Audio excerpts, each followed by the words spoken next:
Hello, everybody. This is the Aquarium Medium. Thank you so much for joining me today. I am coming to you from the beautiful hills of Tennessee, even though, as you can see behind me, is my floating dock that's not floating anymore, and I'm getting it removed this week because the flood sent it on the bank after all the rain washed it up.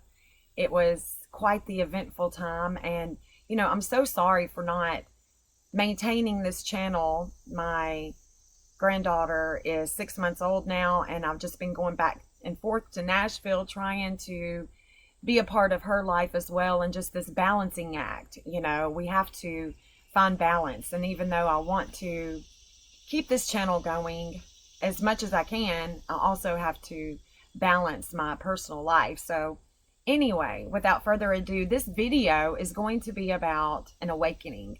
What does it mean to have an awakening, and what does it mean for the psyche?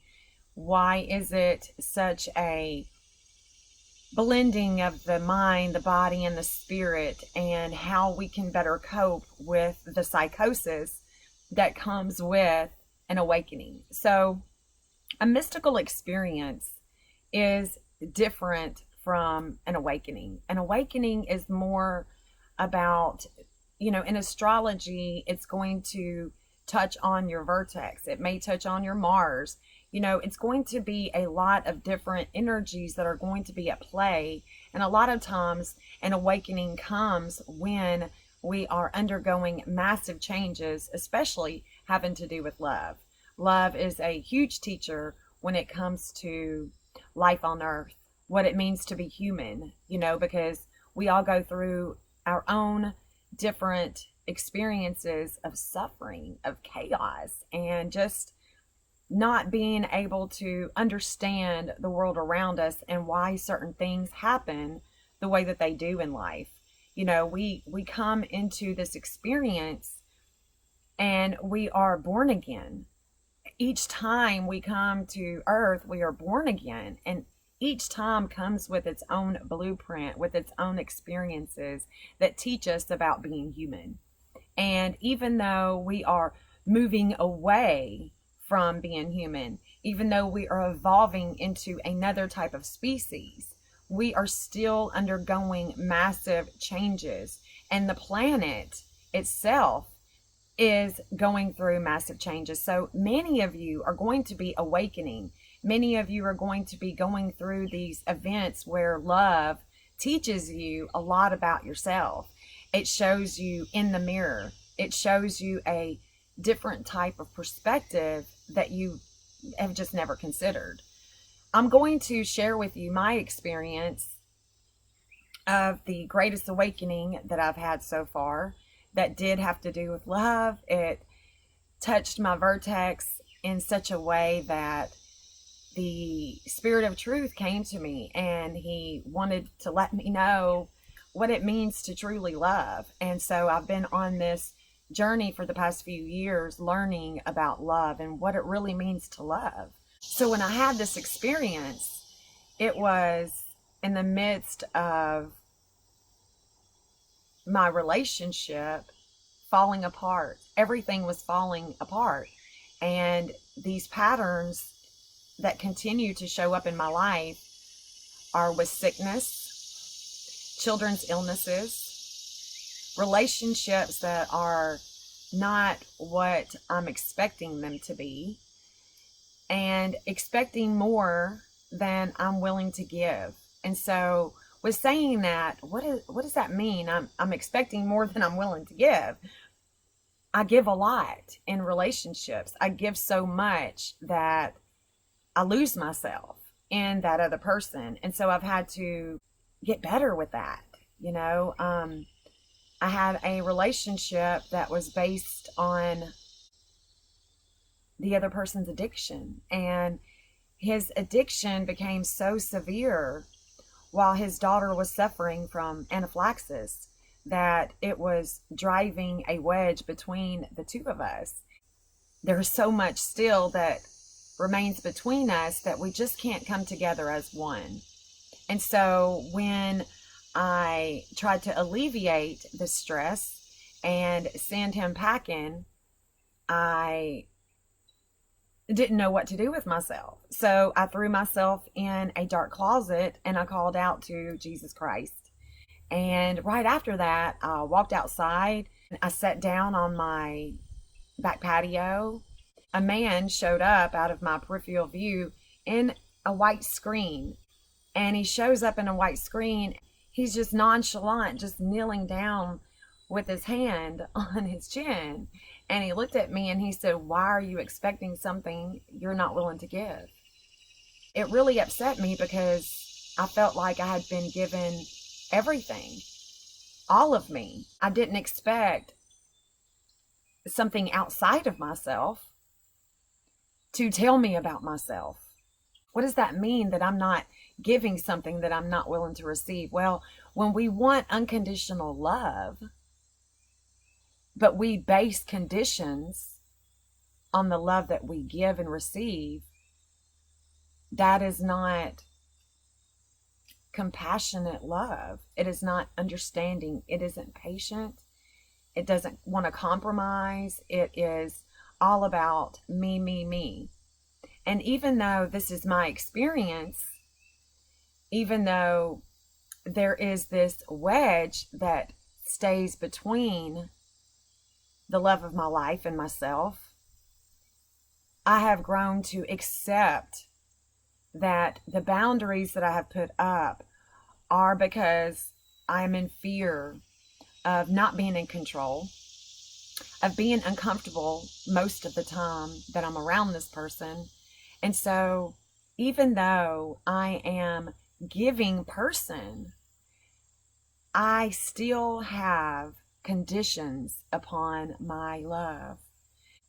I am learning to love afar, to just love from afar.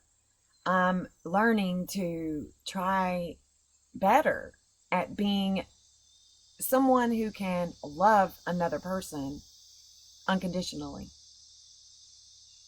And even though I love this man unconditionally, we are not able to be together as one. Because if we are not walking together, we are walking apart. And I'm just learning so much about love. But when the awakening happened, there was a psychosis that took place. I received a ton of energy that told me that I needed to let go, that the time was now, that there was no other time, that this is the time. The time is always now, and you are always being asked to let go of attachments that weigh you down. If we cannot operate without so many attachments, we are not able to walk the path that needs to be walked and talked and placed into this action of love, of giving. So this psychosis that I went through was a major transitioning time of my life. And it also taught me a lot about my intuition, the pain and suffering that comes along with being human, and just being able to feel my way through the darkness, and to really not run from the darkness, but merge with the darkness, merge with it and overcome it with my light, with my love, my unconditional love that has no boundaries per se. But love is boundless. There is no boundaries when it comes to love. The sky is not even the limit when it comes to love. Each day I get better at being able to still convey to my loved ones that no matter what, I love you. And no matter what, I'm going to be there for you. It's just sometimes we cannot live with someone that is in, say, active addiction, or someone who is not also working on themselves. And we can have hope, and we can pray that at one point in time in life that we will be able to come back together and walk as one under God. in this lifetime, I am forced to not be codependent on other people and just to be dependent on God and the love that is shown to me and through me.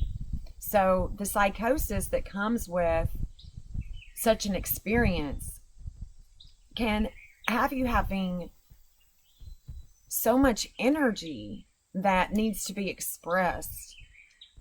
You may feel like you have so much energy you could run and jump and fly off of a balcony. You may feel like there is nothing that you cannot do once you receive this energy.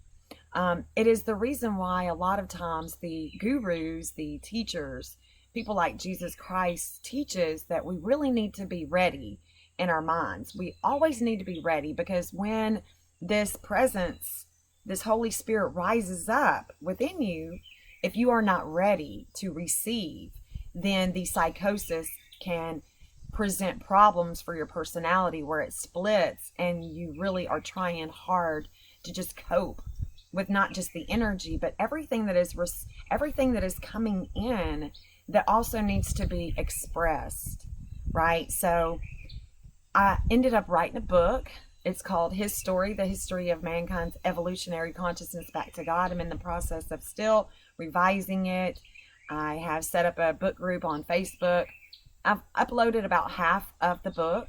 I am in the process of doing great things as a humanitarian, and all of my readings are based off donations. So I'm really trying hard to understand what it's like to be giving without expectation of what I receive, not to judge what it is that comes back to me, and just sit with it, pray about it, meditate, do what I need to do for humanity. Because humanity, again, we are in such a transition. The experiences that I have seem to come before humanities. It's like I go through these trials and tribulations, and then I'm able to teach it to humanity because it ends up showing up in the collective as well. Is it because I'm the observer of my own reality? Is it because I am the star player of this role that I call life on earth? There are so many questions when it comes to the mystical experience, when it comes to the way that the universe operates. We know that the universe is intelligent, so it doesn't surprise me that the universe is expanding because of the intelligence and the knowledge that humanity is gaining right now. With so much energy that we receive with an awakening comes great responsibility. We are now given an opportunity to show up into the world and be our authentic self, be able to express what it is that we are receiving from the Holy Spirit that is rising up in us each and every day. Even the loved one that I am talking about that enabled me to get onto this path of an awakening type of path, that darkness is my life path. And so even though we are not together per se, even though we are not one anymore, I'm still so grateful for the experiences that I am able to learn from the darkness, from these Scorpio energies that have come into my life. And these Scorpio energies that have come into my life are for me, not to hurt me, not to harm me. I am not in this body per se. I am outside of space and time. I'm just here projecting energy, emotions, and experience. And at the end of the day, it's just really not at all that serious. We all go back to where we come from, which is outside of space and time. It is outside of the suffering of being human. And an awakening can bring great changes into your life, but you must take responsibility for those changes and really get into another lifestyle that enhances your authentic blueprint, yourself, your gene keys, your astrology chart, whatever it is that connects you to something deeper, that you can see that, oh wow, that is why I've gone through all of this, because I am to experience pain, what it really means to love someone. There was a movie right after I had my experience. There was this movie, I don't remember the name of it. It was a woman, and she ended up having a intense experience. She was back and forth to the mental hospital. She had an experience about love and what it meant to truly love, and she wasn't receiving what she was giving. She was in dire straits, and she ended up starving herself to death. And it just really made me understand that there is a psychosis that if we are not ready, if we are not truly mentally, physically, spiritually ready to receive, it can cause great problems. It can cause great distress. It can cause sickness within the body. It can create someone jumping off a ledge, feeling this energy like they completely forget that they're human and that they will die if they jump off a ledge. An awakening, this dark night of the soul, isn't something that you want to rush. It's not something that you have any control over, actually. You have no control over this rising. And if you have had a rising, if you do experience a rising in this lifetime, it was meant to be. It was in your blueprint that you would come and experience an awakening.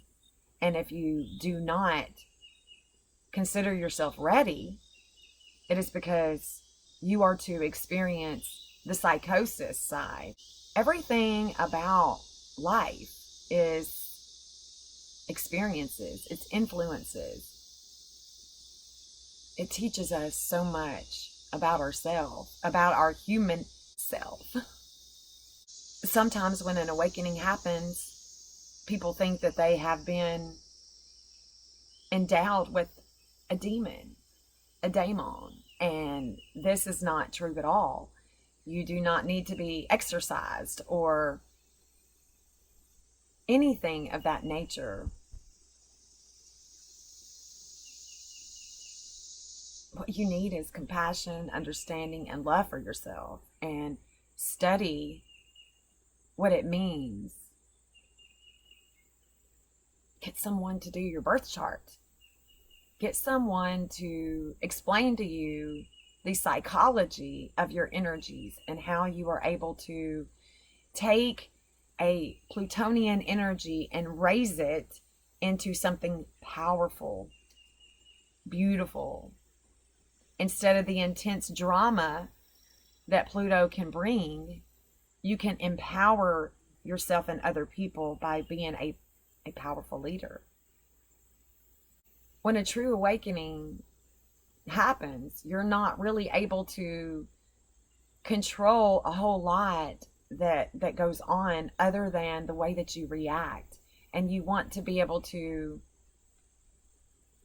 embrace the lesson and give of service. If you don't know what to do with yourself after an awakening, give service. Give service and then give more service. Meditate in the shower. Call on healing. Use your powerful mind to come into an agreement with your physical well-being.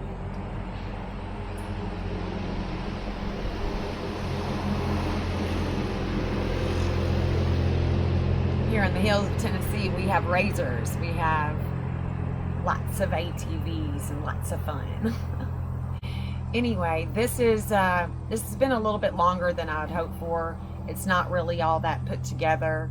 Like I've been going back and forth seeing my granddaughter. I haven't really been able to take time with this channel like I should, like I want to. How about that? But this balancing act, we're always in balance. We are always needing to find that balance. And family gosh, family is very important. And if you do not have family, then go within. You have tons of atoms and cells that are constantly giving you a feedback from the outside. You are never alone. And if you want to know more about what happened, what exactly was going on when you had an awakening, if you have the time and the day that you had this experience, you can reach out to me on Facebook in the reply and just give me the time, the date, and we can come together and take a look at what exactly was going on. What energies were being expressed at the time. And any type of psychic happenings can be looked at in an astrological manner. And not just with the signs, but with the degrees and minutes too. It all matters. Everything is connected. And if you've had a mystical experience, I can promise you that this awakening was a part of your destiny. It was fated. There's so many terms today that we use to categorize negative traits. Negative traits are not negative at all. They can be used in such a positive way when you can look at them from another perspective. The light, the dark, the shadows. It's a part of being human. It's a part of the earth. It is a part of this experience, this influence that we grow from. It's not negative at all. It's from the same source. It's just that when we overcome the darkness and the light and we bring it together, it becomes one. It's no longer a yin and a yang. It just is. It just is, So if you like this video, please like, share, comment, let me know your thoughts. And I will be coming to you shortly, bringing you the new moon in Virgo and what it means for us, what it means for humanity. All right. So until next time, we'll see you guys. Peace.